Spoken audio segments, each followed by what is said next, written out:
Hi,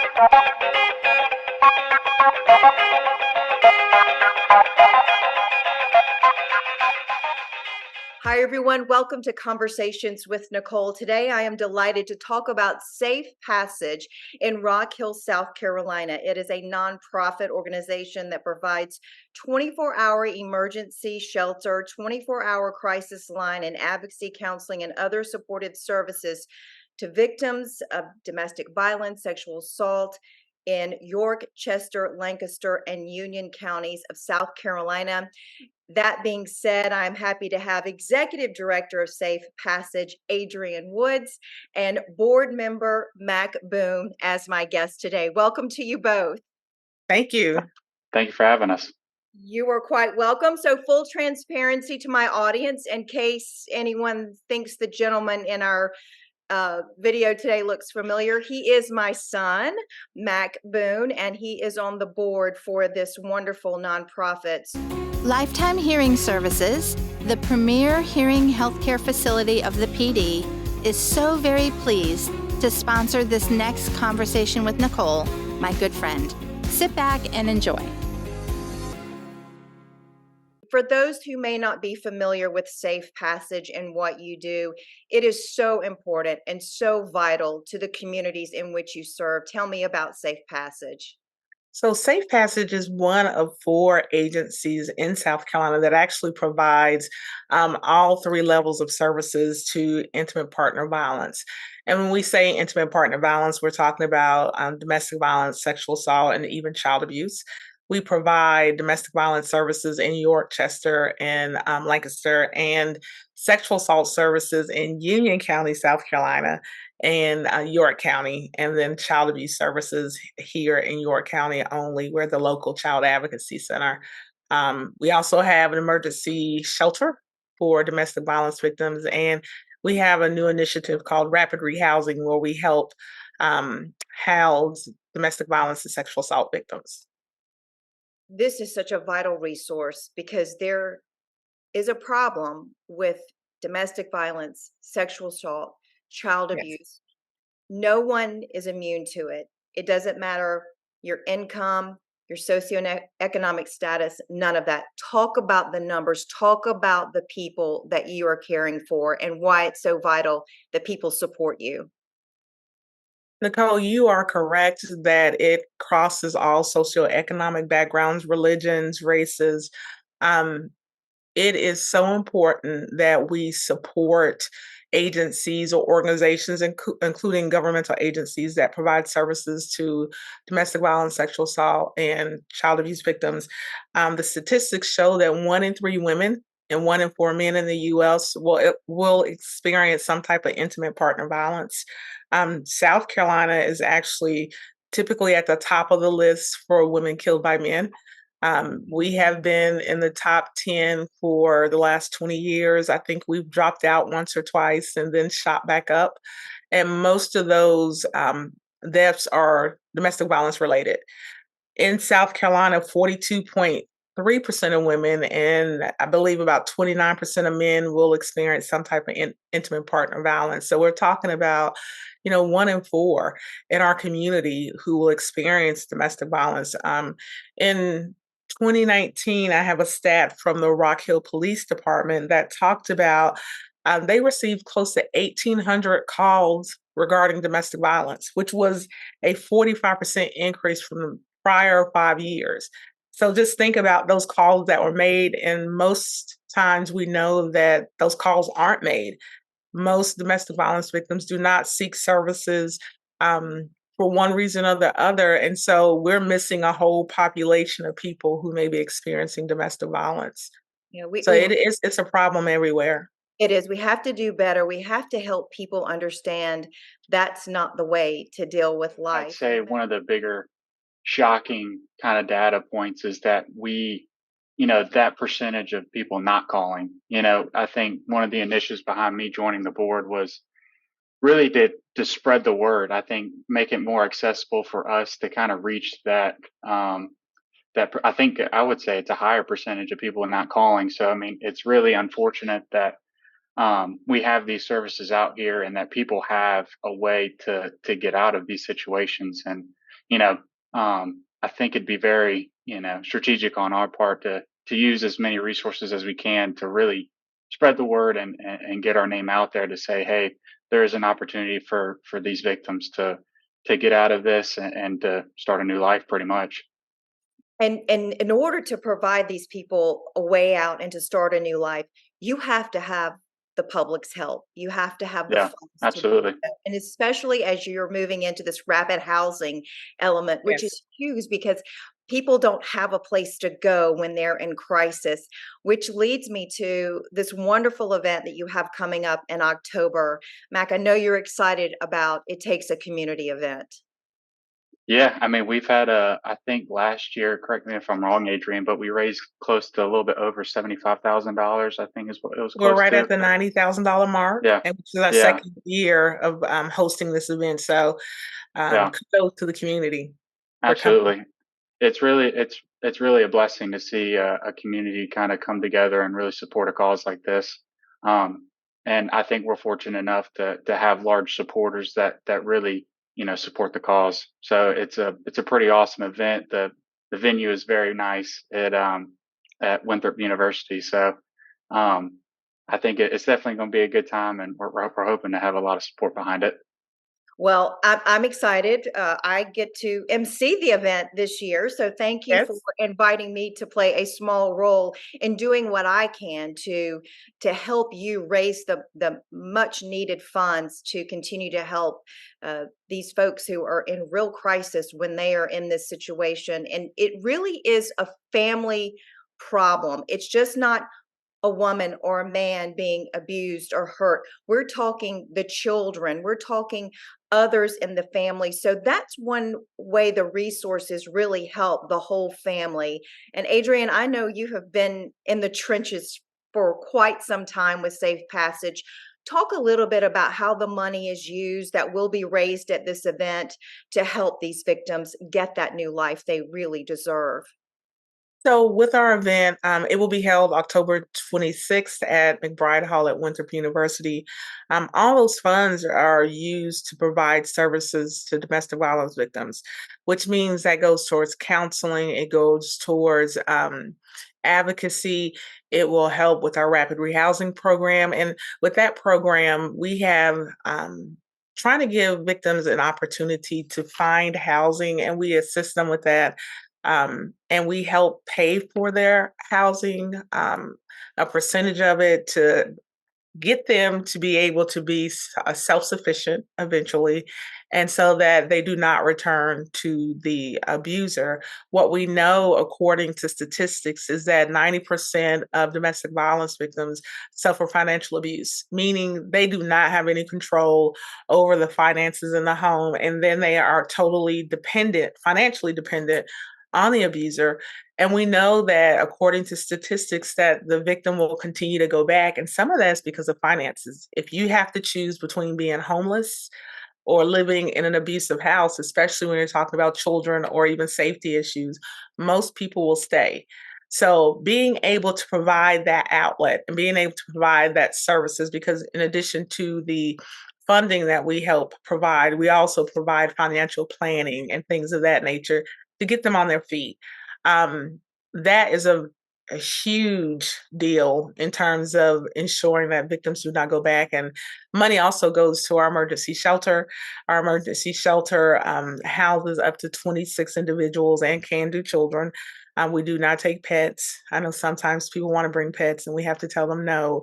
But we will try to work with our community partners to find housing for their pets, their four-legged babies.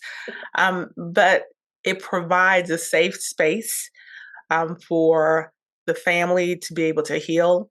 We do not separate children based upon the age of the male or things of that nature. We know that some shelters will have to do that, but our emergency shelter is geared directly towards domestic violence victims. So the money that is raised will go to those services to ensure that we can continue providing free Yeah. services to all that come to us.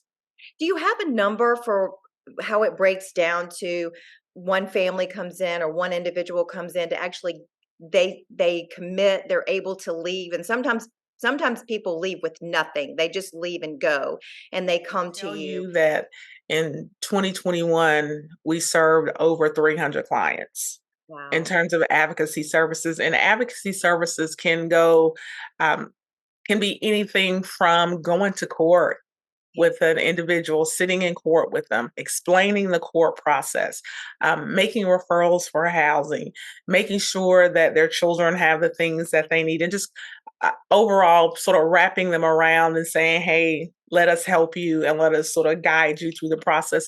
But it's on that individual to make their decisions. We do a lot of safety planning.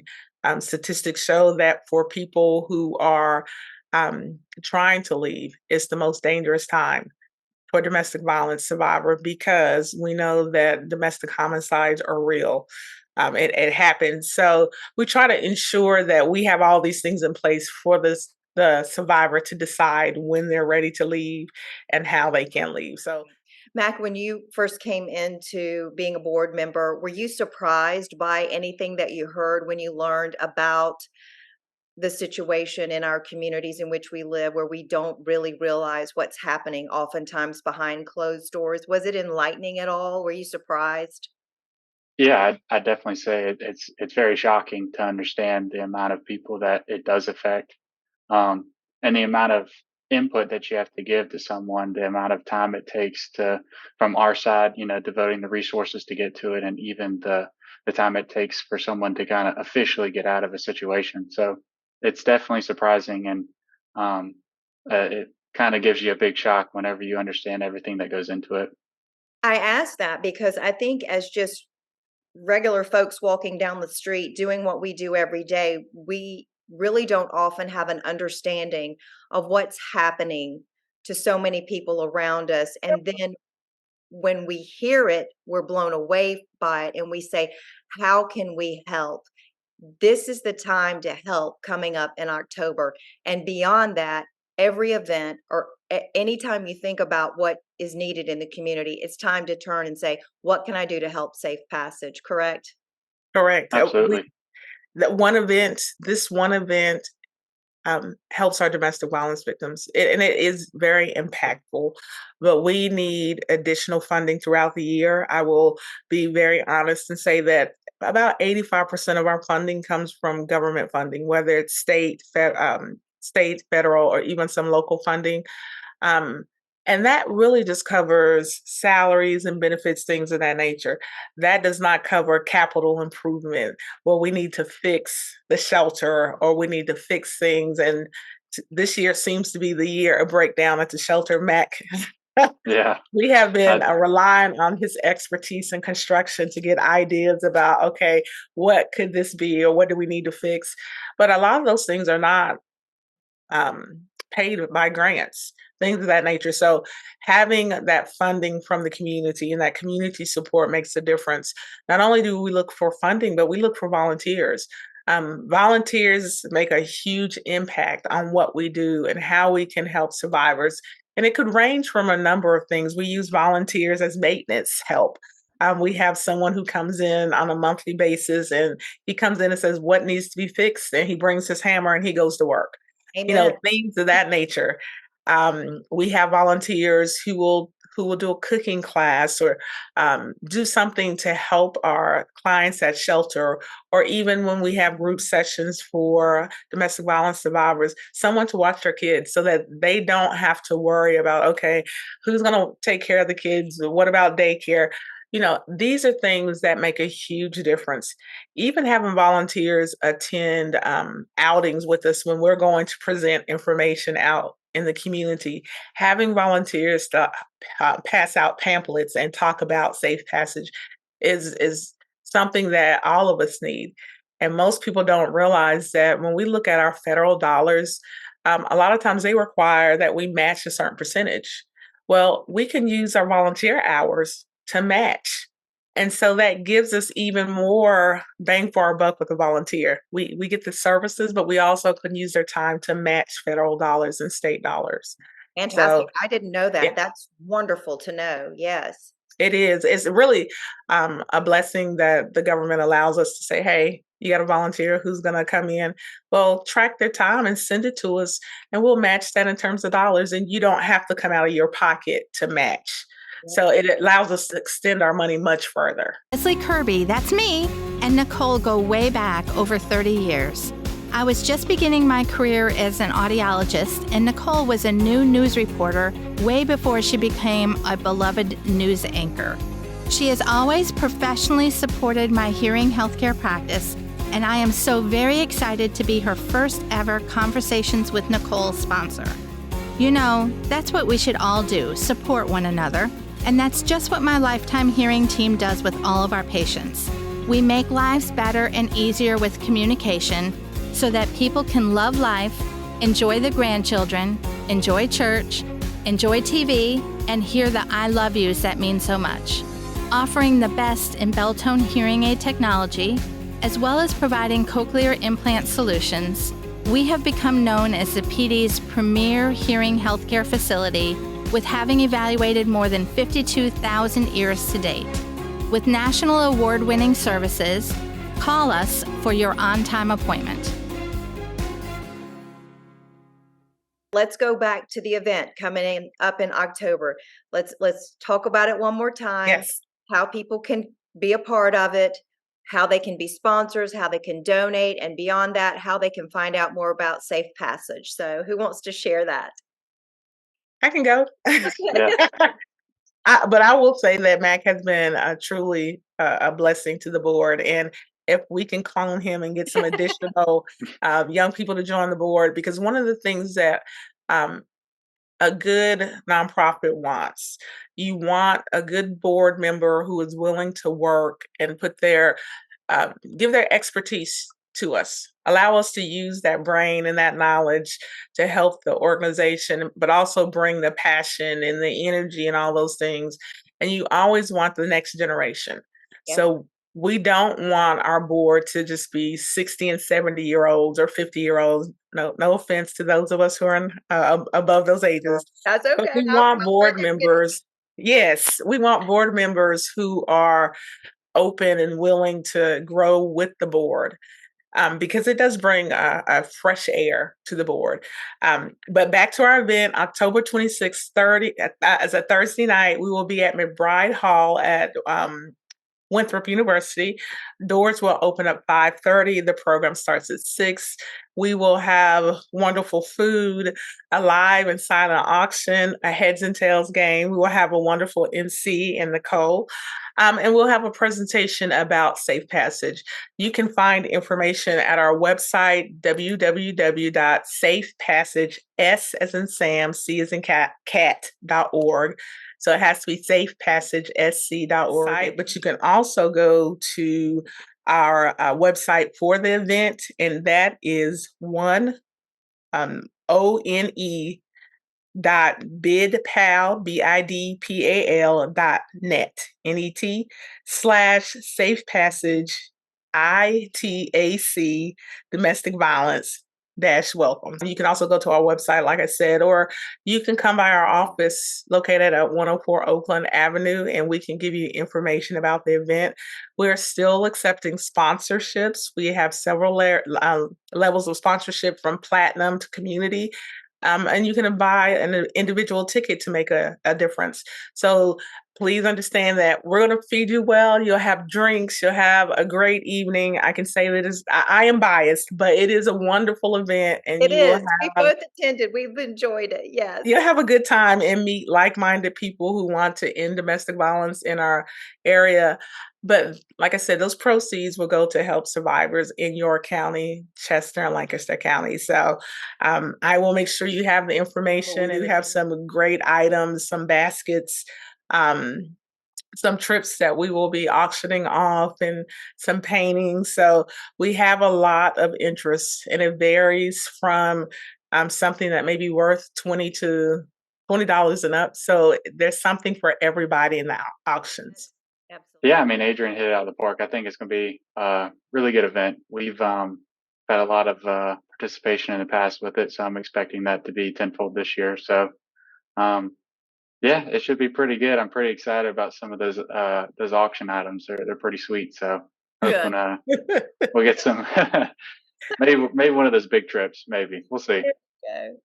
Well, Adrian, thank you so much for your time today. I appreciate it. Your time to talk about Safe Passage. Mac, thank you so much for your time. And together, hopefully, we can all make a difference at this event. But you guys are doing that every day. And Adrian, I know you're in the trenches with it every day. So thank you personally for what you're doing for these men and women and these children and these families that need a second chance, and you're giving it to them and all of those involved in the agency. Thank you so much. Thank you, Nicole, for having us. It's important that we get the word out, and you allowing us to come on your platform is amazing, and we really appreciate it. You always have a place on my platform. Thank you so Thank much. you. Thank you. And that will do it for this edition of Conversations with Nicole. Until I see you again, I hope you have a great day. This segment of Conversations by Nicole is sponsored by Lifetime Hearing Services with 3 locations in Florence, Hartsville, and Camden. Visit us on Facebook and at lifetimehearingservices.com. Until next time, be well, stay grateful, and be blessed.